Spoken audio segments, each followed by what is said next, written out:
몸을 사랑하셔야 됩니다. 자기를 사랑하지 못하는 사람이 남을 사랑하겠다고요?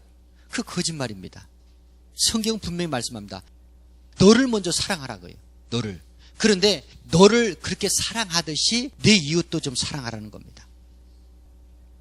내가 너를 사랑한 것 같이 네 이웃을 사랑하라는 겁니다. 그러니까 주님의 사랑을 내가 받아야 되죠. 주님의 사랑을 받은 적도 없이 나는 사랑할 수 있어. 나는 원래 사랑이 많아. 나 원래 착한 사람이야. 그렇게 생각을 하고 그 타인에게 사랑을 주면 그 사랑은 불완전한 사랑. 그 사랑은 죽고 나면 끝나는 사랑. 그 사랑은 언제 어느 때 돌변할지 모르는 그러한 사랑. 불의가 가득 찬 사랑. 악의가 가득 찬 사랑. 죄성이 가득 찬 사랑. 그 사랑을 퍼부어대는 겁니다. 누구에게? 이웃에게. 그래서 하지 말라는 거예요. 그래서 성령을 받기 전까지, 성령을 통해서 하나님의 사랑을 제대로 받기 전까지, 깨닫기 전까지는 절대로 다른 사람 사랑하지 말라는 겁니다. 기다리라는 겁니다.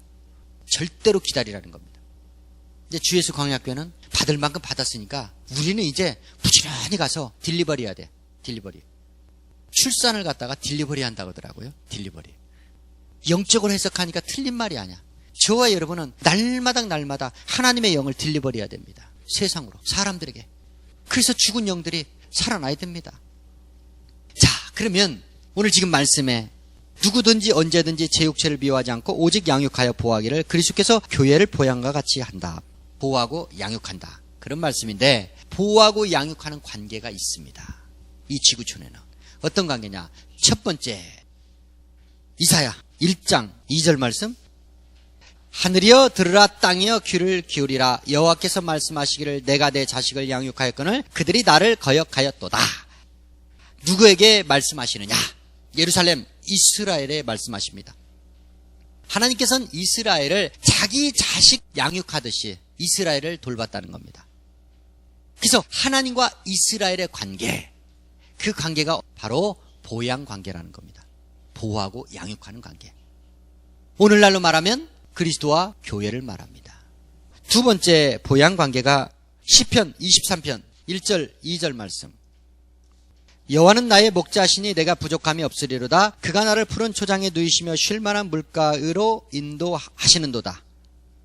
목자와 양, 하나님께서는 우리의 목자가 되십니다.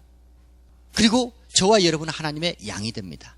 목자와 양의 관계가 보호하고 기르는 관계, 보양 관계라는 겁니다. 세 번째, 룻기 4장 16절 말씀. 나오미가 아기를 취하여 품에 품고 그의 양육자가 되니. 나오미는 자식이 있었는데 다 객지에서 죽었습니다. 나오미는 룻의 시어머니입니다. 나오미를 따라서 룻이 와서 보아스하고 결혼을 합니다. 그리고 자식을 낳습니다. 그래서 시어머니 나오미가 그 룻과 보아스 사이에 나온 자식의 양육자가 되었다는 겁니다. 그러니까 직접 자기 자식이 아닙니다. 양자입니다. 양자. 데려다가 기른 겁니다. 하나님께서 로마서 8장 16절 17절에도 분명히 저와 여러분에게 하나님의 자녀의 영을 주셨는데 그 영은 친자가 아닌 양자의 영이라고 분명히 말씀합니다. 즉 데려다가 기른 자식을 말합니다. 자기 아들 독자 예수 그리스도로 말미암아 데려다가 키운 양자들이 바로 저와 여러분이라는 겁니다. 부모와 자식 관계, 이게 바로 보양 관계입니다. 민수기 11장 12절. 이 모든 백성을 내가 잉태하였나이까 내가 어찌 그들을 생산하였기에 주께서 나더러 양육하는 아비가 젖먹는 아이를 품듯 그들을 품에 품고 주께서 그들의 열조에게 맹세하신 땅으로 가라 하시나이까. 모세가 지도자 역할을 하기 너무 힘드니까 백성들한테 맨날 원망 불평소리 듣죠. 하나님은 모세에게 또 백성들을 이렇게 다스리라 그러죠. 그러니까 모세가 중간에서 너무나 힘들고 괴로우니까 이렇게 지금 하나님 앞에 항변하는 겁니다. 저 백성들을 내가 낳았습니까? 왜 하나님 나한테 이렇게 날 힘들게 하는 겁니까? 내 자식도 아닌데 나보고 어떻게 하라고. 자식을 품에 품듯이 어떻게 저 패역한 이스라엘 백성들을 나보고 품으라고 하십니까? 지금 모세가 하나님 앞에 항변하는 겁니다. 영적으로 보았을 때는 주의 종과 성도의 관계는 사실은 부모와 자식 관계, 부모와 자식 관계. 캐톨릭 신자들이 신부를 부를 때 뭐라 그러죠? 아버지라고 부르죠? 아버지. 영적으로 보면 아버지가 맞다는 겁니다. 하나님 보시기에 주의 종은 성도들을 말씀으로 양육하는 겁니다. 그래서 베드로의 신앙 고백을 통해서 이 지구촌의 교회를 주실 때 주님께서 네가 나를 사랑하느냐 고백을 시키고 나서 내 양을 치라, 내 양을 먹이라, 양을 치라, 먹이라. 그래서 목회는 무엇이냐? 먹이고 치는 겁니다. 보호하고 양육하는 걸 말합니다. 그래서 엄밀히 따지면 성도와 주의 종 관계는 부모와 자식 간의 관계입니다. 그래서 바울도 뭐라고 말합니까? 이 세상에 일만 스승, 가르치는 스승들은 많은데 한 아비가 없다. 설교는 하나님 말씀을 전하는 건 이건 가르치는 말씀이 아니에요. 지식을 가르치는 게 아닙니다. 이건 스승이에요. 하나님의 사랑과 심정을 성도들에게, 양무리에게 전달하는 겁니다. 그렇기 때문에 이거는 스승의 위치에서 목회를 하면 안 되고 스승의 위치에서 설교를 하면 안 됩니다. 스승이 되어서 성도들, 제자를 양육하라고 하는 게 아닙니다.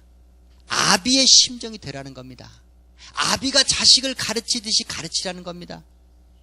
학교에 가면 선생님들은 자식들한테 가르쳐준 게 공부입니다. 그러면 집에서도 부모가 공부를 가르칩니까? 근데 오늘날 그러더라고요. 부모가 자식을 집에서도 공부로 완전히 그냥 득달하더라고요. 자식들이 도대체가 학교에 가도 집에 가도 부모를 만나볼 수 없습니다. 전부 다 스승밖에 없어.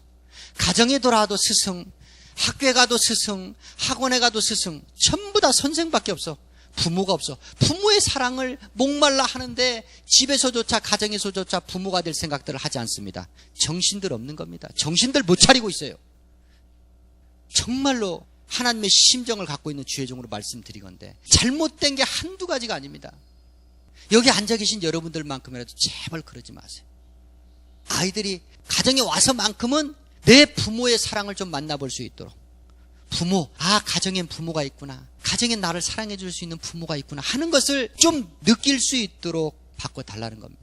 자식이 잘못되는 것 100% 부모 잘못입니다. 사랑을 한번 먹여보세요. 사랑으로 좀 자식 교육을 시켜보세요. 자식들 절대로 삐뚤게 안 나갑니다.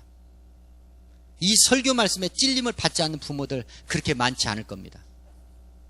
부모가 부모 노릇을 하는 사람들이 없기 때문에 오늘날 자식들이 자신 노릇하는 사람들이 없는 겁니다. 기성세대가 잘못됐기 때문에 오늘날 청소년들이 어른들 앞에 담뱃불 빌려달라는 소리가 나오는 겁니다. 누구 탓할 거 없습니다. 왜 지구촌이 이렇게 멸망으로 치닫고 있느냐?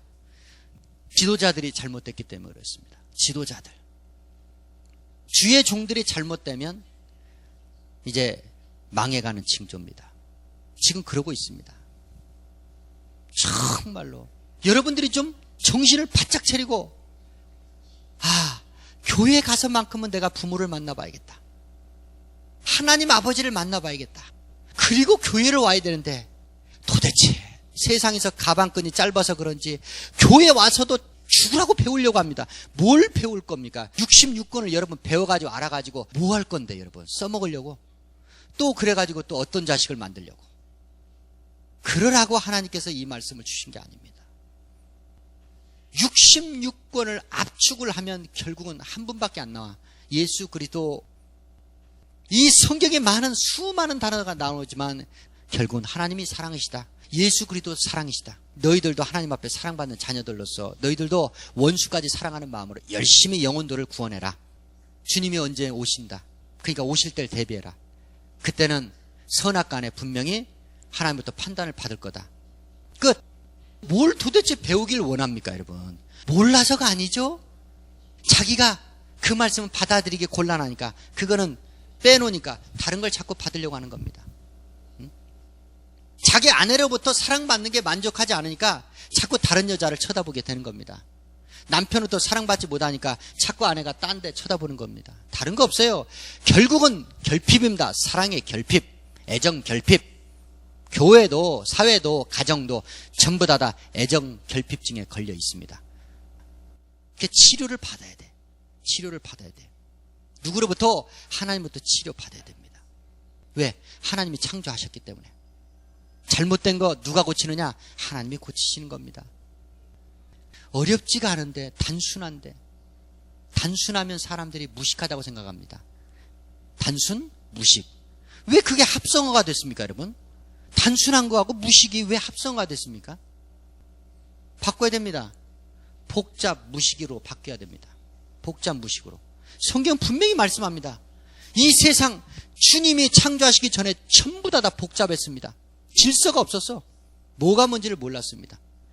근데 하나님께서 정확하게 해와 달과 별과 물과 전부 다 땅과 구분 지어놨어. 아주 간단하게, 심플하게, 단순하게 만들어 놓으셨습니다. 그러면 하나님 무식한 분이에요? 아니죠.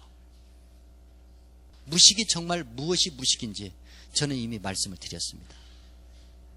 부모와 자식 관계 정립돼야 됩니다. 사랑이 식어져서 그래요. 자식을 공부시켜가지고 도대체 판검사 만들고 대통령 만들어서 자기가 얻을 건 뭔데? 보람? 아, 내 아들이 대통령이